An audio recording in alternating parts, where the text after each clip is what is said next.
ദൈവം എല്ലാവരും ഇരിക്കണം, എല്ലാവരും ഇരിക്കണം.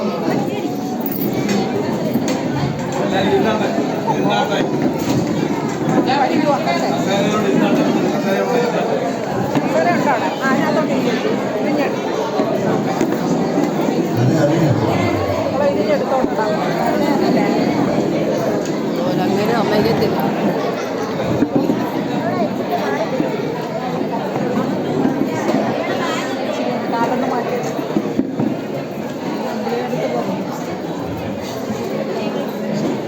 വേദിയിലും സദസ്സിലുമുള്ള എല്ലാ സുമനസ്സുകൾക്കും എൻ്റെ വിനീതമായ നമസ്കാരം. എല്ലാവരും നിശബ്ദരായി നിൽക്കണം.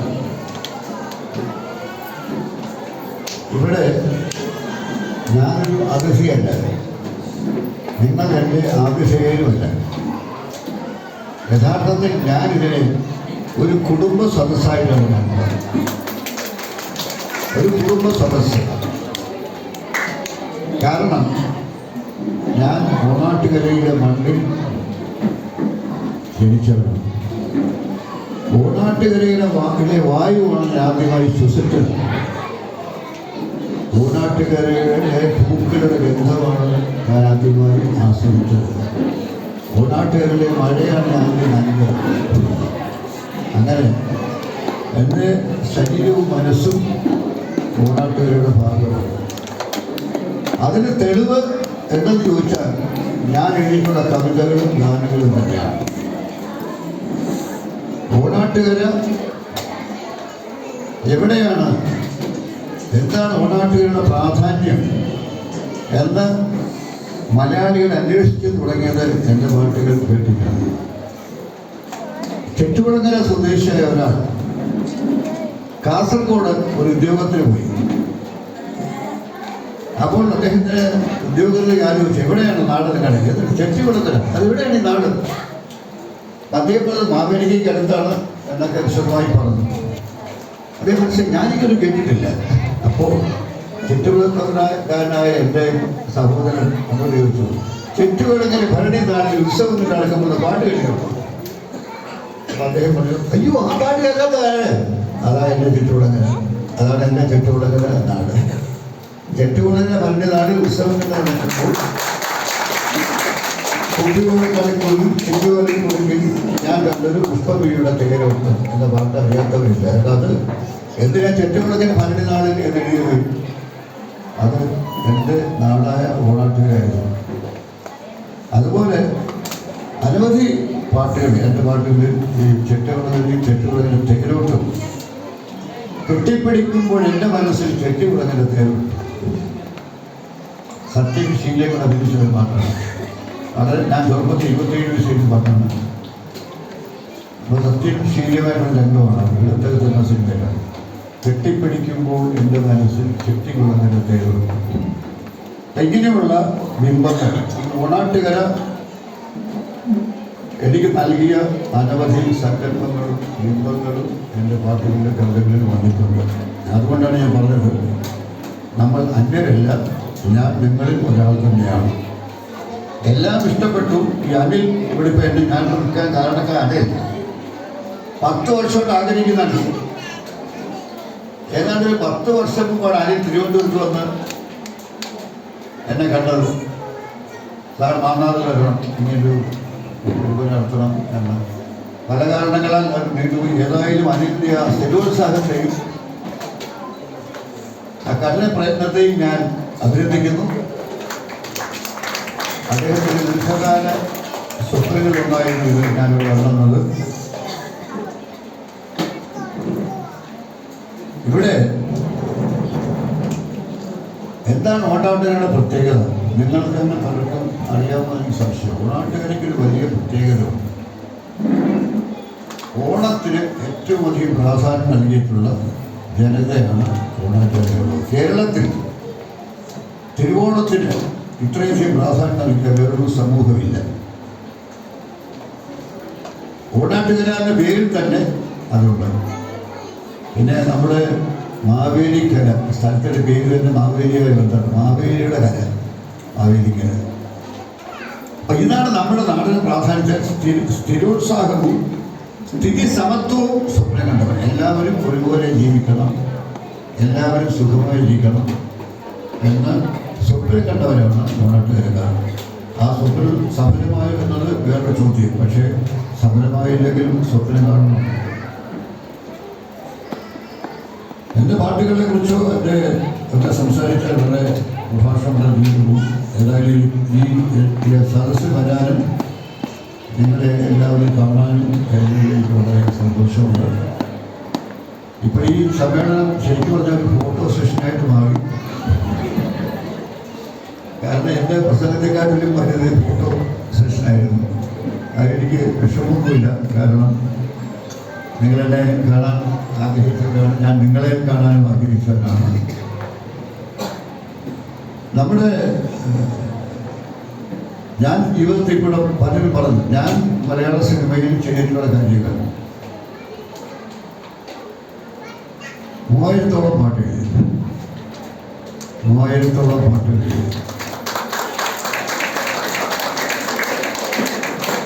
അത് എല്ലാ സിനിമയ്ക്ക് വേണ്ടിയല്ല, സിനിമയ്ക്ക് വേണ്ടിയും 2000-ൽ പാട്ട് സിനിമയ്ക്ക് വേണ്ടിയും, അല്ലാതെ ഓണപ്പാട്ടുകൾ, ലളിതഗാനങ്ങൾ. ഇപ്പോൾ ഇവിടെ നമ്മുടെ ഒരു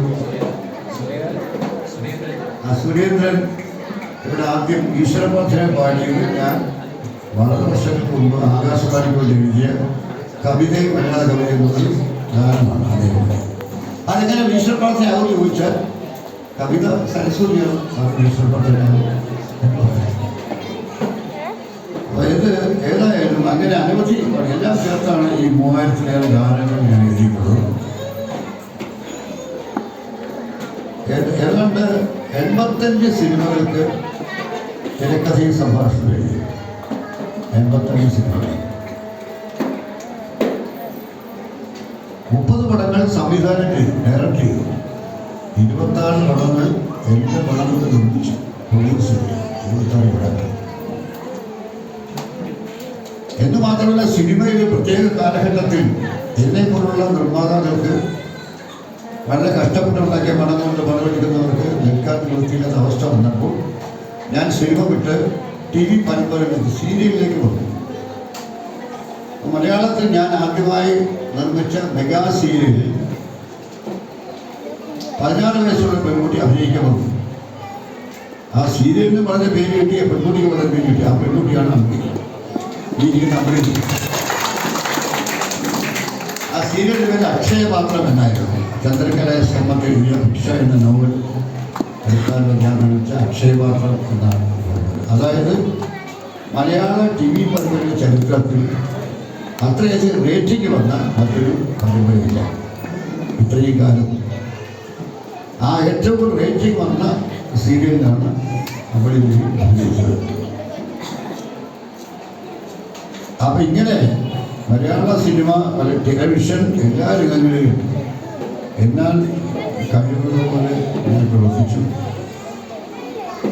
എപ്പോഴും എൻ്റെ നാട് എൻ്റെ ചിന്തയിലും ബുദ്ധിയിലും പ്രാർത്ഥനയിലും ഉണ്ടായിരുന്നു. എൻ്റെ നാടെല്ലാം പ്രയോജനം. എൻ്റെ ഹരിപ്പാട്ട് ആറാട്ടിന് ആനക്കുട്ടൻ എന്നെ കണ്ടു. ഇവിടെ എത്രയോ ആറാട്ടുകളുണ്ടല്ലേ. ഹരിപ്പാട്ട് ആറാട്ടിന് ആനക്കുട്ടൻ എന്നെ കണ്ടു. തിരുവിടുന്നാൻ നാഗസ്വരം കേൾപ്പിക്കുകയും നാമകൽപ്പേട്ട കൃഷ്ണൻ്റെയോ കാലക്കുറിച്ച് 8000-ൻ്റെയോ നാഗസ്വരം വഴി നല്ല എഴുതിയിരിക്കുന്നത്. തിരുവട നാഗസ്വരം വഴിക്കുന്നത് നമ്മുടെ നാട്. അപ്പം അങ്ങനെ നമ്മുടെ നാടിനെ ഉയർത്തി കാണിക്കുവാൻ, ഞാൻ ജനിച്ച മണ്ണിനെ ഉയർത്തി കാണിക്കുവാൻ ജനഹൃദയങ്ങളിൽ അത് സ്ഥിരപ്രതിഷ്ഠ നേടുന്നതിനുള്ള അവസരം നൽകുന്നതിനും ഞാൻ പരമാവധി ശ്രമിച്ചിട്ടുണ്ട്. ഇതാണ് എൻ്റെ നാടിനോട് എനിക്കുള്ള സ്നേഹം. ഇപ്പോൾ നിങ്ങൾ എന്നോട് കാണിക്കുന്ന സ്നേഹവും രണ്ടും പരസ്പര പൂരകങ്ങളാണ്. കാരണം ഞാൻ നിങ്ങളോട് സ്നേഹിക്കുന്നു, നിങ്ങളെന്നെ സ്നേഹിക്കുന്നു. പാട്ടുകളെ കുറിച്ച് പറയുമ്പോൾ ഞാൻ എൻ്റെ ഓണാട്ടുകല അടിസ്ഥാനമാക്കി എഴുതിയ പാട്ടുകളെ കുറിച്ചുള്ളത്. അതല്ലാതെ ഞാനെഴുതിയ പാട്ടുകൾ കൂടുതൽ മറ്റ് ഗാനം എഴുതാക്കേണ്ട പാട്ടുകൾ മോശമാണ്. അതൊക്കെ വളരെ ഉയർന്ന ബീഭാസ്കറിന്റെ വയലാറിന്റെ പാട്ടുകൾ വളരെ മെച്ചപ്പെട്ട ഒന്നാണ്. ഞാൻ ശരിക്കും ബീഭാസ്കറിന്റെ വയലാറിന്റെ ഓയിൽപേടിൽ ശിഷ്യനാണ്. ഞാൻ അടുത്ത തലമുറയാണ്. ഞാൻ അവരുടെ പിന്നാലെ വന്ന ആളാണ്.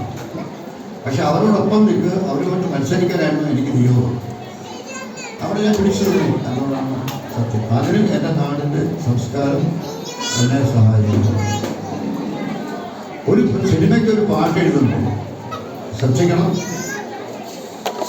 ശ്രദ്ധിച്ചില്ലെങ്കിൽ ഓണാട്ടുകാരുടെ സ്വഭാവം ശ്രദ്ധിച്ചില്ലെങ്കിൽ അപ്പം ഞാൻ നിർത്തി.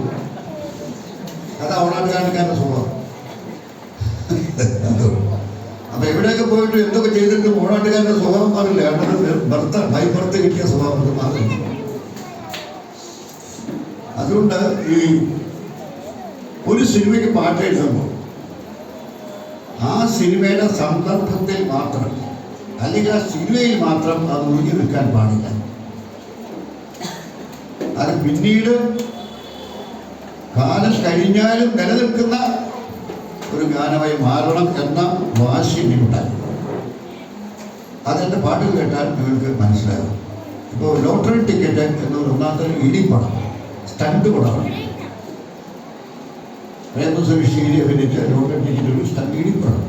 ഇപ്പം ആരും ആ പടത്തെക്കുറിച്ച് ഓർക്കുന്നില്ല. ലോട്ടറി ടിക്കറ്റ് എന്ന പടത്തെക്കുറിച്ച് ആരും ഓർക്കുന്നില്ല. പക്ഷെ ആ പടത്തിനകത്ത് മനോരഥത്തിൽ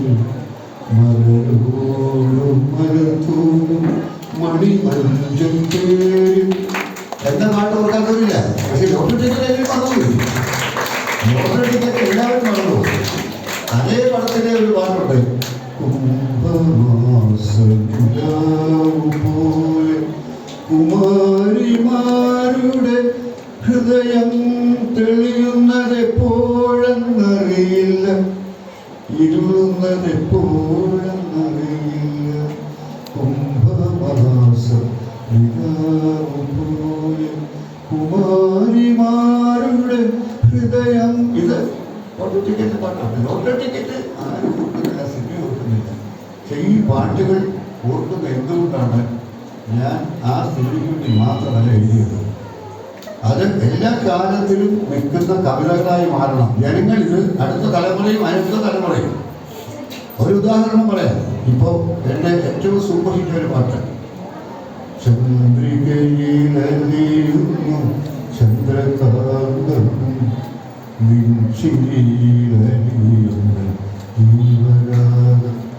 ഇത് 28ാമത്തെ വയസ്സിൽ എൻ്റെ പാട്ടാണ്. 28ാമത്തെ വയസ്സിൽ എൻ്റെ പാട്ട്. ഈ പാട്ടിന് 57 വയസ്സ് പ്രായമായി. 57 വയസ്സ് 57 വയസ്സ് പറഞ്ഞാൽ പെൻഷനേക്ക് 56 വയസ്സിൽ പെൻഷൻ പറ്റും. കേരള ഗവൺമെന്റിന് 56 വയസ്സ് പെൻഷൻ. അപ്പോൾ പെൻഷൻ കിട്ടിക്കഴിഞ്ഞ ഒരു പാട്ടാണ് ഈ ചെന്നൈയിൽ ഇന്നും നമ്മുടെ റിയാലിറ്റി ഷോയിൽ കൊച്ചുകുട്ടികൾ പാടുന്നത്. അതെന്തുകൊണ്ട്? അതാണ് ഓണാട്ടുകാരുടെ മഹത്വം. എൻ്റെ മഹത്വമില്ല, ഓണാട്ടുകാരുടെ മഹത്വം. എങ്ങനെ അനവധി പാട്ടുകൾ. സുന്ദമെന്ന പദത്തിനെന്തർത്ഥം, ബന്ധമെന്ന പദത്തിനെന്തർത്ഥം, ബന്ധങ്ങൾ സ്വപ്നങ്ങൾ ജലരേഖകൾ, സ്വന്തമെന്ന പദത്തിനെന്തർത്ഥം. നല്ല പ്രായമായി കഴിയുമ്പോൾ 19 ഇപ്പോഴത്തെ എൻ്റെ ഈ പ്രായത്തിലാവുമ്പോൾ ബന്ധത്തിനൊന്നും വലിയ പ്രാധാന്യമൊന്നുമില്ല, തിരിച്ചറിയും, അനുഭവങ്ങളില്ല. പക്ഷെ ഞാൻ ഈ പാട്ട് എഴുതിയത് 35ാമത്തെ വയസ്സിലാണ്. എൻ്റെ 35ാമത്തെ വയസ്സിലാണ് സ്വന്തം എന്ന പദത്തിൻ്റെ അർത്ഥം, ബന്ധമെന്ന പദത്തിൻ്റെ അർത്ഥം എന്ന പാട്ട്. അത് കഴിഞ്ഞ് വീണ്ടും ഞാൻ വലിയൊരു പാട്ടുണ്ട്, നിങ്ങൾക്ക് എല്ലാവർക്കും ഇഷ്ടമുള്ള പാട്ട്. ഞാൻ തന്നെ ട്യൂൺ ചെയ്ത് എൻ്റെ തന്നെ സംഗീതമാണ്.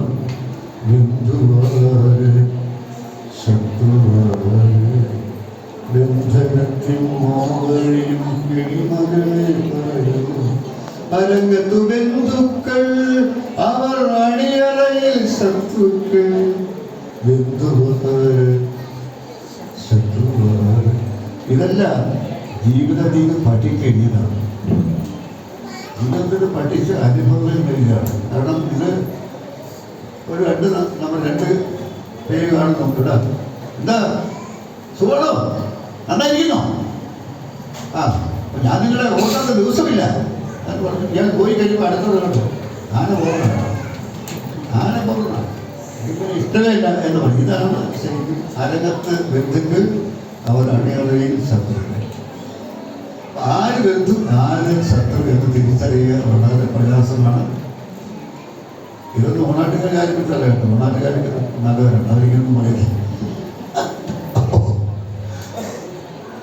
ഇത് പാട്ടുകളെ കുറിച്ചുള്ള എൻ്റെ സങ്കല്പം ഞാൻ പറയാൻ വേണ്ടിയാണ്. എന്തുകൊണ്ട് എൻ്റെ പാട്ടുകൾ 2-3 തലമുറകൾ കടന്നു പോയി എന്ന് ചോദിച്ചാൽ അതിൻ്റെ ഉത്തരം എൻ്റെ ലക്ഷ്യം തന്നെ അതായിരുന്നു. കാരണം ഒരു സിനിമയിൽ വരുന്ന പാട്ട് സിനിമ കൊണ്ട് അവസാനിക്കരുത്.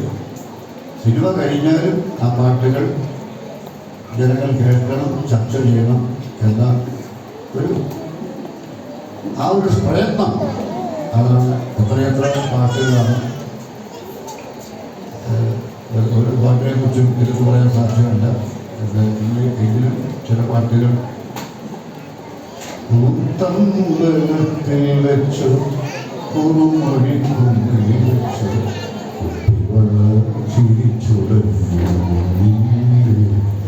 ഈ പാട്ട് ഹരിപ്പാട് അമ്പലത്തിലെ പുത്തമ്പത്.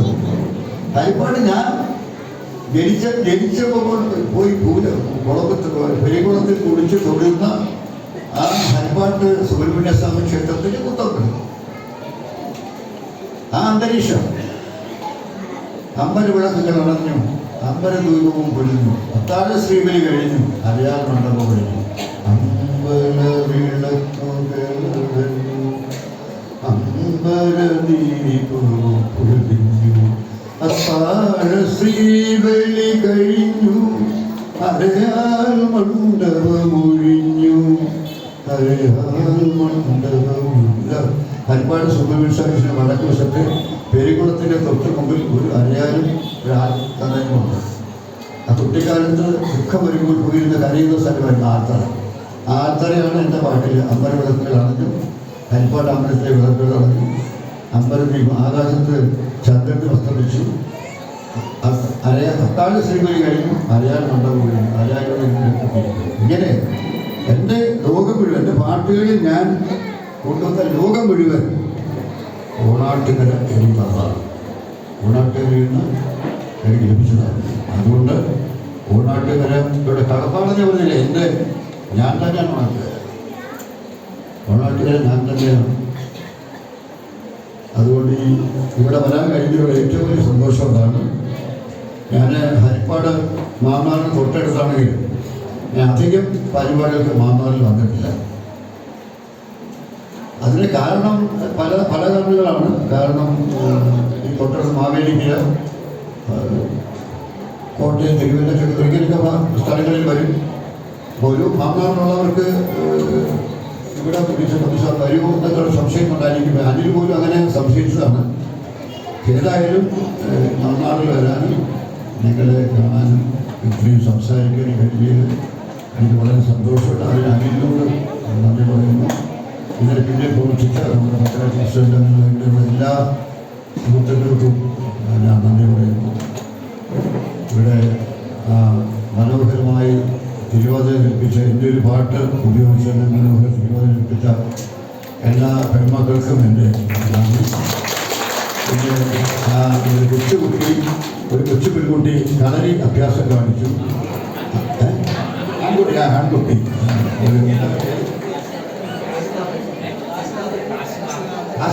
കാശിനാഥൻ എന്ന കുട്ടി ഇവിടെ കളരി അഭ്യാസം കാണിച്ചു. അതുകൊണ്ട് ഒരു കാര്യം പറയാം. ഈ കളരിപ്പയറ്റ് എന്ന് പറയുന്ന നമ്മളുടെ അഭ്യാസം ഒരു നമ്മുടെ സംസ്കാരത്തിൻ്റെ ഏറ്റവും വലിയ ഒരു അടയാളമാണ്. ഈ കളരിപ്പയറ്റ് കളരിപ്പയറ്റ് ശരിക്കും പറഞ്ഞാൽ മറ്റ് കൊണ്ടുപോലെ ആരെയും ദ്രോഹിക്കാനോ കൊല്ലാനോ ഉള്ളതല്ല. കളരിപ്പയറ്റിൻ്റെ പ്രധാന ലക്ഷ്യം സെൽഫ് ഡിഫൻസാണ്. നമ്മളെ സ്വയം പ്രതിരോധിക്കുക എന്നുള്ളതാണ്. നമ്മളെ ആരും ആക്രമിക്കാതിരിക്കാൻ. പെട്ടെന്നൊരാൾ നമ്മൾ ആക്രമിച്ചാൽ മറുപടി കൊടുക്കാൻ. അതാണ് കളരിപ്പയറ്റിൻ്റെ അടിസ്ഥാന ദർശനം എന്ന് പറഞ്ഞാൽ. അതാണ് അത് നമ്മൾ ആരെയും കൊല്ലാനോ ആക്രമിക്കാനോ നശിപ്പിക്കാനോ അല്ല കളരിപ്പയറ്റ്. പിന്നെ ഒരു കാര്യം കൂടെ നമ്മൾ മനസ്സിലാക്കണം. കളരി പയറ്റ്, ഈ കളരി കര പയറ്റിലെ ഇറ്റ, അതാണ് കരാട്ടെ. അത് കളരി പയറ്റിൽ നിന്ന് പ്രചോദനം കൊണ്ട് തുടങ്ങിയതാണ് കരാട്ടെ. അല്ല, കരാട്ടെ അവരുടെ സ്വന്തമല്ല, നമ്മുടെ സംസ്കാരത്തിൻ്റെ. കാരണം ആ കാലഘട്ടത്തിൽ കളരിപ്പയറ്റ് കേരളത്തിൽ മുഴുവനും സജീവമായിരുന്ന കാലഘട്ടത്തിൽ ജപ്പാനിൽ നിന്നും ചൈനയിൽ നിന്നും ധാരാളം ആളുകൾ കേരളത്തിൽ വന്നിട്ടുണ്ട്, അത് കണ്ടിട്ടുണ്ട്. അതിൻ്റെ സമീപനത്തിൽ ചെറിയ വ്യത്യാസങ്ങൾ ഉണ്ടെന്നൊഴിച്ചാൽ കരാട്ടയുടെ ഇഷ്യൂ എന്ന് പറയുന്നത് സെൽഫ് ഡിഫൻസ് ആണെന്ന് പറയുന്നത്, പ്രതിരോധം എന്ന് പറയുന്നത്. ആ കരാട്ടയിൽ നിന്ന് കുറച്ച് മാറി വന്നാണ് കുംഫു. ഇതെല്ലാം തന്നെ നമ്മൾ അഭിമാനപൂർവ്വം പറയാം. ഈ എല്ലാ ആയോധന വിദ്യകളും കളരിപ്പയറ്റിൽ പോയതാണ്. ആ കളരിപ്പയറ്റ് കരാട്ടെ, ആ പേര് നിങ്ങൾ പഠിച്ചാൽ മതി. ഇത് ഞാൻ സ്വന്തമായിട്ട് വളരെ ചെറുപ്പത്തിൽ പടം ഇട്ടിരുന്നു. ജയിക്കാനാ ജനിച്ചത്. ആ ജയിക്കാനാ ജനിച്ചത് പടത്തിൽ കരാറ്റയാണ് അതിൻ്റെ പ്രധാനം. അത് ഞാനൊരു ഡയലോഗ് പറയുന്നുണ്ട്. ഈ സംഭവം ഒരു കഥാപാത്രം പറയുന്നുണ്ട്, കരാട്ടെ കളരിപ്പയറ്റിൽ നിന്ന് പോയതാണ് എന്ന് പറയുന്നു. ഞാനത് അങ്ങനെ പരസ്യപ്പെടുത്തിയിട്ടുണ്ട്. അപ്പം അതുകൊണ്ട് ആ കുട്ടിക്ക് നല്ല ഭാവി തരുന്നു. അത് നടത്തുന്ന സ്ഥാപനത്തിൻ്റെ ഉടമത്തിൽ ഞാൻ അഭിനന്ദനം രേഖപ്പെടുത്തുന്നു. എല്ലാവരും ഒരിക്കൽ കൂടി നന്ദി പറയുന്നു. ഞാൻ പറഞ്ഞല്ലോ, പരസ്പരം നന്ദി പറയേണ്ട കാര്യമില്ലെങ്കിലും ഔപചാരികയുടെ പേരിൽ ഞാൻ നന്ദി പറയുന്നു. ഞാൻ എൻ്റെ നന്ദി പറഞ്ഞു. ഞാൻ എൻ്റെ കുടുംബത്തിൽ വന്നു. ഇത്രയും വളരെ കാലത്തിന് ശേഷം ഞാൻ എൻ്റെ കുടുംബത്തിൽ വന്നു. നിങ്ങളൊക്കെ കേട്ടു. നന്ദി.